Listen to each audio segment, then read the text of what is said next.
My name is Pastor Mrs. Ayodeji Tolulope Adewite. I am 60 years old. I got married at the age of 50 because of delay. I've spoken about one of the reasons why I had the marital delay, which was the spiritual aspect of it. Now I want to talk about the character aspect.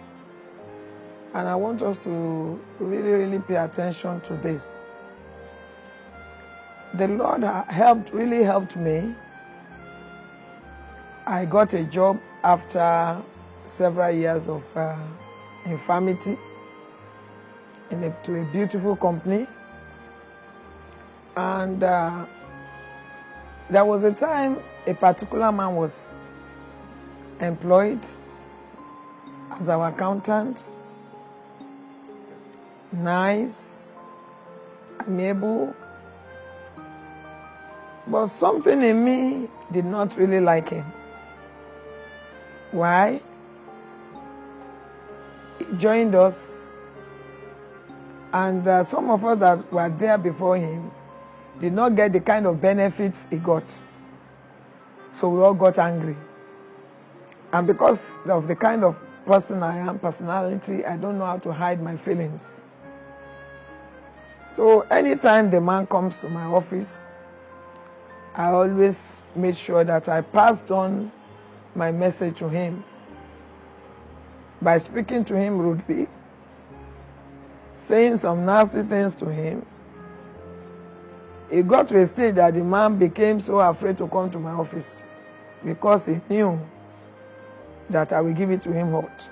So most times he sends whatever he wants to do through somebody to me. And that went on for a very long time until I left the company. I'm still talking about character. So one day, after much prayers, I met a particular guy. He came all the way from the US, very nice, accommodating, kind. And he told me that time that what I wanted was marriage. I don't want a delay, I just want to get married to you. And the first thing he did was to take me to his parents, like we normally do.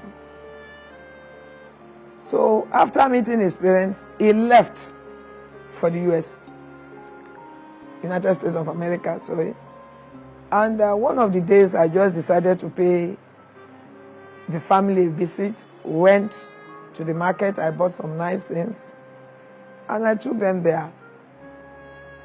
When I got there, it's not like now, it was in the 80s.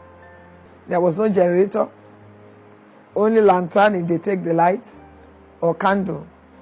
So there was this lantern in the sitting room that I could barely see.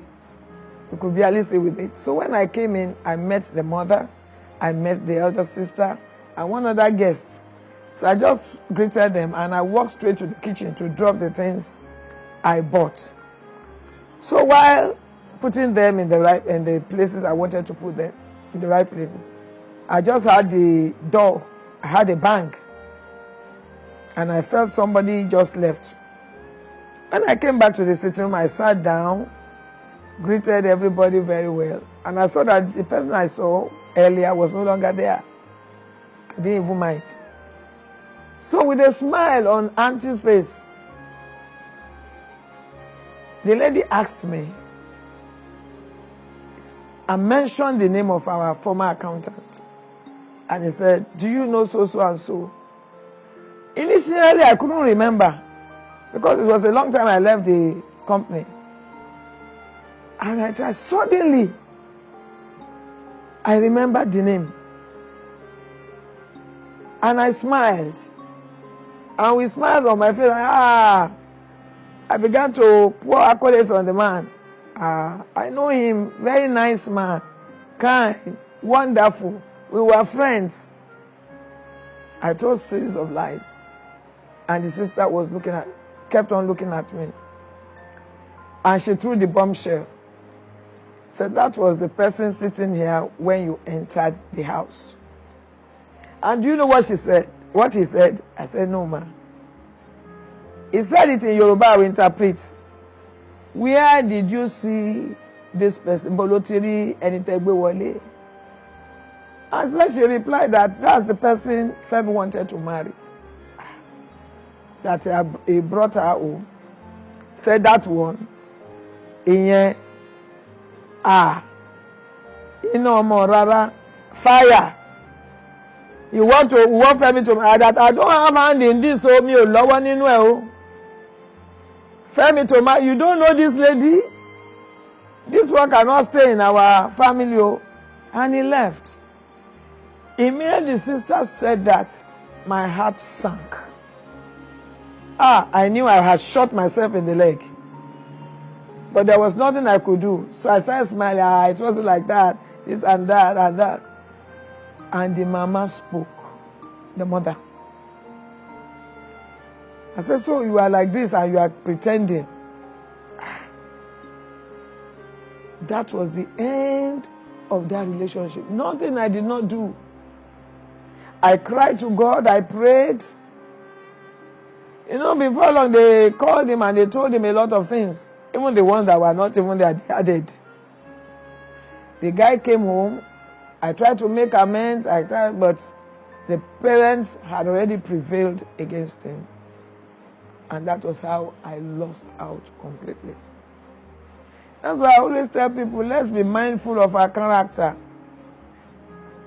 Especially we that are looking up unto God for a relationship. Because you don't know where you will go. You don't know the person you will meet that will have a say in your relationship. Another thing happened. I'm talking about character. After that, I kept on praying. And that time I had already given my life to Christ, but not yet broken. There was this time I fasted for a long time. I think it was 7 days. Crying to God for a life partner. And my spiritual mother said, on the 7th day I should come over to her place for her to agree with me in the place of prayer. That God told her, I will answer you. I was overjoyed. So on the 7th day, I went there. I hadn't broken my fast. So when I got to her house, she prayed her heart out. I knew God had already answered by the way she prayed. She prayed her heart out. On my way back, still joyous, with that confidence that God has answered me, that I was going to get married that year or year after. I entered this popular vehicle called Danfo. As I sat inside, I can't really remember whether it was, there is a lot of changes about our money. Maybe it was 1 naira or 10 naira, I can't remember. But I knew he was supposed to give me 50 kobo change. And when he gave me that change, the money was torn. And I looked at the man. I pleaded. I said, Oga, the 50 naira you gave me is torn. Can you help to change this 50 naira? The man replied me with something that shook me. He made a statement that angered me. And I forgot about what I just finished. I'm talking about the fasting and the prayers. He made a statement in Yoruba. I will interpret too. Ṣé ayé ẹ ṣó dájú owó tó yá yìí lọ? That is my life better than the torn money? It was as if I have never had such in my life. The devil turned it and re-echoed it in my ears. I sat down very well in that Danfo. And I looked at the conductor in the eye. And I said, conductor, look at me very well. You know when you have anointing without sense, you cannot control yourself. I looked at the conductor and I rained curses, I rained abuse on him. I told him at a point that, look here, you know when you have, and like I said, I even mentioned my name, I mentioned my address to the conductor. that look at me very well. Within the next 7 days, this is where I live. This is me. In the next 7 days, if this and this does not happen to you, that it means I'm not born of my father. Everybody started begging me in the bus. The more they were begging me, the more I got, the angry I got. I began to rant.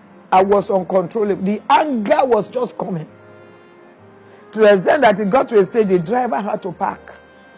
And they were begging me. Suddenly, an elderly man came and asked what the matter was. And I told him my experience. And the man scolded the conductor and the other people joined. They scolded and they begged me and pleaded. So I entered back. We all entered the vehicle back.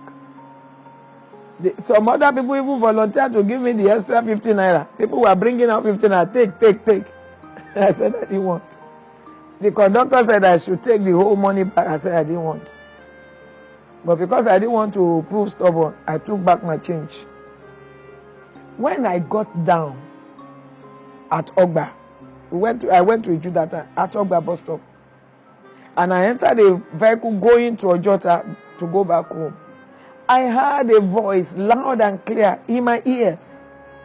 Well done, my faithful servant. You have shown everybody that you are a great evangelist. You have brought people into my kingdom with your character. See the way you behave. Will people hear you out if you stand to preach to them? He said, now I intended to answer your prayers this year, but I've added 5 more years to your journey. I busted into cry. I began to cry in that vehicle. There was a particular lady sitting by my side, and she looked at me, and she said something in Yoruba. Hey, ya. She won Dagbani. That is, the person that died, is it a young man or a young woman?